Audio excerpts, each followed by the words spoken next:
वेळीच निदान ठरले जीवनदायी. ठाणे सिव्हिलमध्ये मौखिक कर्करोगावर यशस्वी मात. तोंडात पांढरे किंवा लाल चट्टे दिसणे, जीभ जाड होणे किंवा न भरून येणारी जखम ही मौखिक कर्करोगाची सुरुवातीची लक्षणे असू शकतात. वेळेत तपासणी केल्यास या आजारावर यशस्वी मात करता येते, हे ठाणे सिव्हिल रुग्णालयाने सिद्ध केले आहे. 2015 पासून येथे 53 रुग्णांमध्ये मौखिक कर्करोगाचे निदान झाले असून 14 जणांवर यशस्वी शस्त्रक्रिया करण्यात आली आहे. ठाणे सिव्हिल रुग्णालयात मौखिक कर्करोग तपासणीसाठी आलेल्या 251 रुग्णांपैकी 209 रुग्णांमध्ये कर्करोगाचा संशय आढळला. त्यापैकी 92 रुग्णांची बायोप्सी करण्यात आली. तपासणीनंतर 53 रुग्णांना मौखिक कर्करोग असल्याचे निदान झाले असून 14 रुग्णांवर यशस्वी शस्त्रक्रिया करण्यात आली आहे. मुंबईतील 58 वर्षीय सरिता यांना जीभ जाड होणे आणि बोलताना त्रास होत होता. खाजगी रुग्णालयात तपासणी केल्यानंतर जिभेचा कर्करोग असल्याचे निदान झाले. उपचारासाठी मोठा खर्च सांगितल्याने त्यांनी ठाणे सिव्हिल रुग्णालयात उपचार घेतले. तसेच ठाण्यातील 70 वर्षीय शांताराम जाधव यांना अनेक वर्षाच्या तंबाखू सेवनामुळे जिभेचा कर्करोग झाला होता.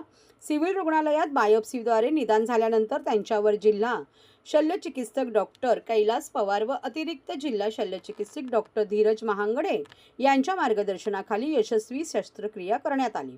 भारतामध्ये दरवर्षी सुमारे 1 लाख नवीन मौखिक कर्करोग रुग्ण आढळून येतात. तंबाखू, गुटखा, मावा आणि धूम्रपान हे आजाराचे प्रमुख कारण मानले जाते. मात्र वेळेत निदान झाल्यास आणि योग्य उपचार मिळाल्यास या आजारावर यशस्वी मात करता येत असल्याची माहिती दंत शल्यचिकित्सक डॉक्टर अर्चना पवार यांनी दिली. आपण प्रत्येक वर्षी 31 मे हा दिवस तंबाखू विरोध दिवस म्हणून साजरा करतो भारतभर. मेनली हा तंबाखू विरोध दिवस साजरा करायचं मूळ उद्दिष्ट आहे की आपण नेहमीच बघतो की तंबाखूचे दुष्परिणाम, तंबाखू म्हणजे जे काही तंबाखूजन्य पदार्थ असतील ते त्याच्यामध्ये सिगारेट येतं, बिडी येतं, मसरी येते, तंबाखू, तपकीर आणि विविध प्रकारचे गुटखा येतात. त्याच्यामध्ये ई सिगारेट्समध्ये पण तंबाखू असते. ॲक्च्युली लोक सांगतात की ई सिगारेटमध्ये तंबाखू नसते. त्याचा प्रचार आणि प्रसार आणि याच्यामुळे जे दुष्परिणाम, याच्यावर आरोग्यावर होणारे दुष्परिणाम, याच्यावर कितीतरी आजार जडतात या लोकांना ज्यांना सवय येते. त्याच्या व्यतिरिक्त सगळ्यात डेंजरस आहे की यांना हार्ट अटॅकचा धोका सगळ्यात जास्त असतो. जे तंबाखू सेवन करणारे असतील किंवा सिगारेट स्मोक करणारे असतील किंवा बिडी सिगारेट स्मोक करणारे असतील, या लोकांना हार्ट अटॅकचा आणि त्याच्या व्यतिरिक्त सगळ्यात जास्त जर डेंजर अजून असेल तो कॅन्सर. तोंडाचा कॅन्सरचं प्रमाण किंवा लंग कॅन्सर प्रमाण ह्या लोकांमध्ये खूप जास्त आहे. आणि हा कॅन्सर एवढा डेंजर असतो की तो प्रचंड प्रमाणात फास्ट आणि अगदी कमी वेळात बॉडीमध्ये पसरतो. याच्यात वाचण्याचे चान्सेस, लवकर डायग्नोस नाही झालं तर खूप रेअर चान्सेस असतात. किती लोकांना आम्ही बघतो आमचे नियर डिअर काही डेथ झाले याच्यामुळे. त्यामुळे याच्या दृष्टीने लोकांना जनजागृती करणं, त्यासाठी आम्ही विविध ठिकाणी तंबाखूमुक्त शाळा असतील, विविध ठिकाणी शासकीय कार्यालयामध्ये जाऊन प्रशिक्षण घेणं, तंबाखू विरोधात जनजागृती करणं, रॅली करणे. आम्ही याच्याबद्दल जेवढे काही आमच्याकडे लेक्चर घेणं, विविध ठिकाणी आरोग्य संस्था असतील किंवा कुठल्याही गव्हर्नमेंट संस्था किंवा प्रायव्हेट ऑर्गनायझेशन थ्रू आम्ही तंबाखू मुक्तीचा कार्यक्रम हा करत राहतो.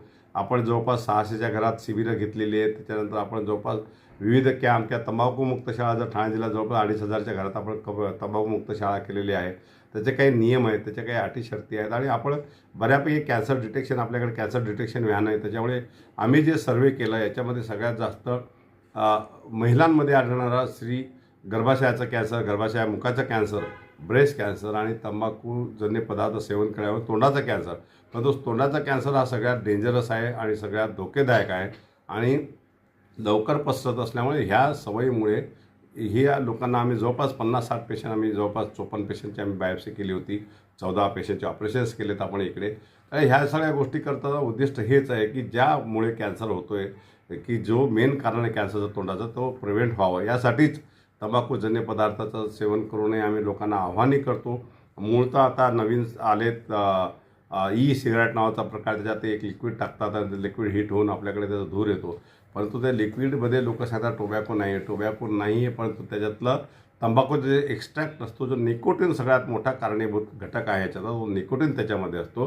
त्यामुळे आम्ही ह्यासाठीच धडपड ही आहे की याचं जिल्हा ॲडमिनिस्ट्रेटर म्हणून आम्ही हेल्थचे सगळ्या दृष्टीने लोकांमध्ये जनजागृती करणे, जेवढं जास्तीत जास्त लोकांना तंबाखूमुक्त करता येईल तेवढे लोकांनी करणे.